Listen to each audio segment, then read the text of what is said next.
mañana, son las 8:11. Está con nosotros el abogado de la presidenta Boluarte, el doctor Juan Carlos Portugal. Y su presencia aquí se justifica por varios motivos, pero la principal, o acaso la más actual, tiene que ver con la investigación que está desarrollando la Fiscalía contra la presidenta por un presunto aporte de 150.000 soles para su campaña.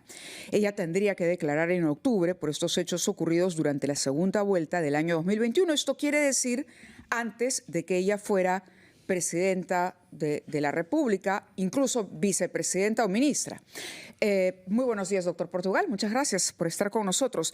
Esta es una investigación en la que la Fiscalía no necesita, digamos, de un filtro por el Congreso de la República. No necesita presentar una denuncia ante el Congreso. Puede iniciar la investigación y darle para adelante sin pasar por allí. ¿Correcto? En efecto. ¿Es así? Sí. Gracias por la invitación. Permíteme un paréntesis. Es la sentencia 949-2022, acción de amparo TC, en donde incluso permiten, como parte del derecho al libre desarrollo de la personalidad, que es un derecho constitucional innominado, que el Tribunal Constitucional, a partir del artículo 3, que regula los derechos innominados, ha determinado como el derecho a la verdad, el derecho a la prueba y el derecho a que las personas puedan desarrollarse en un ambiente de felicidad a partir del uso de las mascotas. Como también la sentencia en el caso de la conocida señora Jane Cosar, que tiene un perro guía, tiene ceguera absoluta y hace uso del perro guía para incluso acudir a instalaciones de carácter público, aunque en principio no se permitía, pero que gracias a resoluciones de Indecopi y el TC han legitimado con justa razón esta medida. Cierro ese paréntesis. Gracias por esa precisión. Gracias. Quería hacer esa precisión. Sí, en efecto. A ver, acá hay un dato que hay que contextualizarlo a manera de antecedente. En octubre del año 2024, la fiscal de la Nación inicia una investigación contra la presidenta de la República en su condición anterior de ministra del MIDIS por este supuesto aporte en donde habrían participado 3 personas: Marcela Salarriaga, que en paz descanse, la presidenta entonces, como refiere Mávila, candidata de Perú Libre, y el empresario Eduvigis Beltrán, en donde, según la tesis del Ministerio Público, a iniciativa de Marcela Salarriaga, le propone un aporte económico para la campaña de Perú Libre. De 150.000 soles, ¿no? En efecto. Y él acepta en esa reunión. Como consecuencia de ese antecedente se genera el efecto.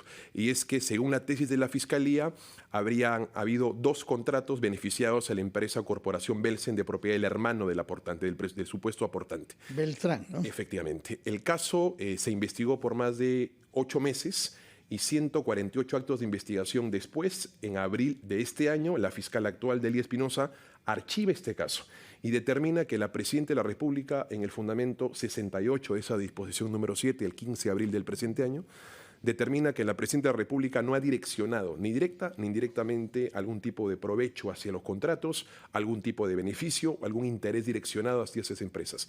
Determina que la contratación fue regular y fue además transparente. Bien, de tal manera que ese es un dato importante señalarlo. Y como parte del antecedente y el contexto probatorio de esta investigación que termina en archivo, se determina que ese aporte nunca existió y que esa reunión tampoco existió. Primero, él no conoce a la presidenta, no reconoce ningún aporte. OMPE determina la inexistencia de algún aporte de persona jurídica Beltrán, como persona natural Eduvigis Beltrán o algún familiar de estos. La única persona que estuvo en la reunión, digamos, falleció. Sin embargo, Maritza Sánchez, que fue la testigo protagónica de esta historia, señaló que ella había agendado, porque asumió una condición de asistente administrativa que la presidenta, entonces candidata, no le había dado. Sin embargo, dice que ella llevaba la agenda de la candidata y que ella había agendado la reunión entre estas 3 personas. Cuando se le pregunta sobre la agenda, señala que no la tiene, que se la han robado. Pero también dice que la persona que sí estuvo participando en esa reunión, que es Marcela Salarriaga, le envió una foto que ella había tomado en el momento de la reunión para evidenciar la existencia, en efecto, de esa reunión, a su celular. Y la Fiscalía, con justa razón, le pregunta: ¿no tienes la agenda? Dices que se te ha perdido. Dame el celular. No, no lo tengo. Se me perdió. No lo tengo. No, es que me robaron. 3 versiones en un solo hecho. ¿Y denunciaste ese robo de tu celular? No, tampoco lo denuncié. Entonces, no hay evidencia de ningún tipo de la reunión ni del supuesto aporte. Por eso es que nosotros consideramos que aun cuando este hecho se ha incorporado a una investigación ya existente de lavado de activos como no aforada, finalmente los testimonios van a conducir en efecto a esa conclusión. El ex asesor Henry Shimabukuro ha declarado a la Fiscalía que Saldarriaga le mencionó que la entrega de dinero sí se había materializado. Eso por un lado. Y lo otro es que a través de esta disposición número 22 del fiscal Ángel Astocóndor se ampliaron los hechos en materia de investigación. Esto quiere decir que la Fiscalía podría haber recibido información adicional para continuar con la investigación. No, Mávila, te comento el antecedente. Cuando en abril de este año archiva el delito de negociación incompatible porque no había habido ningún favorecimiento a la empresa Corporación Belsen por parte de la gestión de la presidenta Dina Boluarte como ministra del MIDIS. En el último considerando de este archivo concluye lo siguiente, con cierta razón además. Yo no soy competente para investigar aportes o no de campaña del 2021, abril y mayo, porque era entonces no aforada y no tenía vínculo con el Estado. Por consecuencia, es la Fiscalía Común de Lavado de Activos quien tiene que incorporar este hecho a la investigación, de tal suerte que no es por una evidencia sobreviniente en el tiempo o algún testimonio en el tiempo, correcto, sino por orden de la Fiscalía. Pero es la Fiscalía ahora de Lavado de Activos la que ha iniciado la investigación. Así Entonces, por eso la pregunta es, más allá del relato que usted ha hecho del archivo primero que se hizo del caso, ¿esto supone que la Fiscalía de Lavado de Activos deba tener nueva información sobre el caso?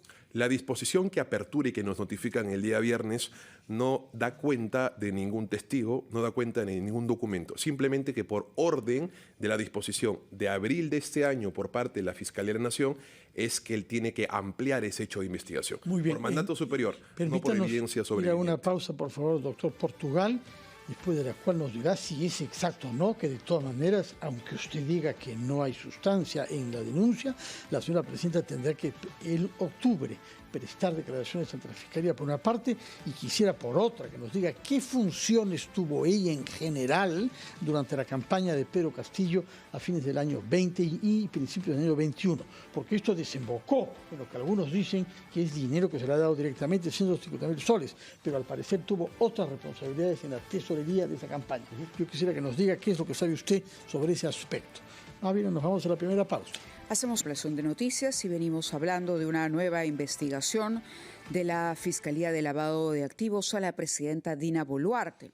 Un caso que, de acuerdo a lo que nos explica su abogado, el doctor Juan Carlos Portugal, ha sido ya archivado, pero bueno, la Fiscalía de Lavado de Activos está nuevamente investigando a la presidenta por el presunto delito de financiamiento prohibido de organizaciones políticas. Y Fernando había dejado una pregunta abierta que tiene que ver con el rol que cumplió la señora Dina Boluarte. En ese momento no era autoridad como parte de la campaña de Perú Libre, cuando ella era candidata en la plancha presidencial. Sí, en efecto, había dos preguntas sí, que me parece importante contestarlas. Señalas que existe una citación para octubre del presente año. La presidenta de la República ha sido incorporada como ciudadana no aforada, valga siempre esa aclaración, el 15 de enero del 2023, Mávila. Anteriormente, al 15 de enero del 2023, la presidenta había sido citada como testigo y había declarado en la primera oportunidad que fue citada. Como consecuencia de su declaración, la incorporan, bien, sin que advierta yo particularmente, aun cuando ahí no era su defensa, alguna cuestión incriminatoria o que la vincule en esa condición de investigada. Sin embargo, la incorporan el 15 de enero del 2023 y a la fecha no la han vuelto a llamar. Nosotros hemos insistido en la citación para que declare como investigada, porque la imputación es absolutamente delirante. La imputación es que mi clienta, como tesorera del partido, abrió una cuenta mancomunada del partido político Perú Libre. Esta cuenta mancomunada no tuvo aportes más allá de 22.000 soles. Habían aportes domésticos de 30 soles, 40 soles, 50 soles. Y la tesis delirante de la Fiscalía es que esos aportes provenían de coimas del Ministerio de Transportes del gobierno regional de Junín. Entonces, uno, los montos no eran exorbitantes. Dos, la cuenta mancomunada usualmente se abre para recibir montos casi millonarios. Y esto no significa que esos dineros ingresados sean ilegales o ilícitos. Sin embargo, aquí no superó los 22.000 soles, los aportes de los militantes de Perú Libre eran escasos y por esa razón es que se abre la investigación contra la presidenta. Por esa razón es que nosotros, ante la ausencia de investigación por parte de este fiscal, le hemos presentado una pericia. Pero estamos hablando del primer fiscal, el que se declaró no competente. No, estamos hablando del fiscal actual de la investigación. Del caso de lavado de activos. Efectivamente. De este. Si es que vamos a investigar un caso de lavado de activos, la probática por excelencia es la pericia contable para determinar si hay algún desbalance o riqueza inusitada en las cuentas o gastos de campaña que no tienen explicación, No hay pericia sobre eso. desplazamientos, alojamientos, etcétera, ¿no? Exactamente, a los fondos contables del partido o en su defecto al patrimonio de los militantes y principalmente de mi clienta, que fue la que aperturó esa cuenta. Y no hay absolutamente nada de eso. Por eso es que como ha habido una absoluta negligencia y ocio a nivel de actos de investigación por parte de este fiscal, es que nosotros hemos planteado un control de plazo que fue derivado al Juzgado Supremo Nacional que conduce el juez Concepción Carguancho y finalmente se ha inhibido del conocimiento de este caso porque hay otro juez que es del segundo juzgado que ya ha tomado conocimiento previo respecto a una audiencia de tutela. Doctor Portugal, ¿eso significa que a la pregunta sobre la programación de la declaración de la presidenta el 14 de octubre, ella no asistirá? Por supuesto que sí. Hemos esperado esto desde el 15 de enero del 2023. Yo asumo la defensa en mayo del año pasado. Correcto. Veo los casos de la presidenta y vemos que ella había declarado como testigo en este caso, pero no ya en su condición de investigada. Y lo primero que hice es pedirle al fiscal que la cite como investigada. Y a la fecha no lo ha hecho. De tal manera que si es mañana o octubre, por supuesto que estará la presidenta. De acuerdo. Muchísimas gracias por haber estado con nosotros. Gracias a ustedes.